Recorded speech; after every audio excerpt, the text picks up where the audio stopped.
ولا تنكحوا المشركات حتى يؤمنوا ولأمة مؤمنة خير من مشركة ولو أعجبتكم ولا تنكحوا المشركين حتى يؤمنوا ولعبد مؤمن خير من مشرك ولو أعجبكم أولئك يدعون إلى النار والله يدعو إلى الجنة والمغفرة بإذنه ويبين آياته للناس لعلهم يتذكرون.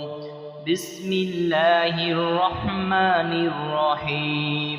ولا تنكحوا ما نكح آباؤكم من النساء إلا ما قد سلف إنه كان فاحشة ومقتا وساء سبيلا.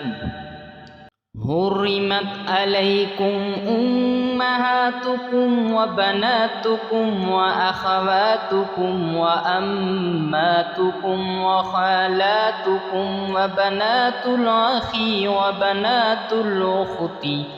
وبنات الأخت وأمهاتكم اللاتي أرضعنكم وأخواتكم من الرضاعة وأمهات نسائكم وربائبكم اللاتي في حجوركم من نسائكم اللاتي دخلتم بهن فإن لم تكونوا دخلتم بهن فلا جناح عليكم وحلائل أبنائكم الذين من أصلابكم وأن تجمعوا بين الأختين إلا ما قد سلف إن الله كان غفورا رحيما.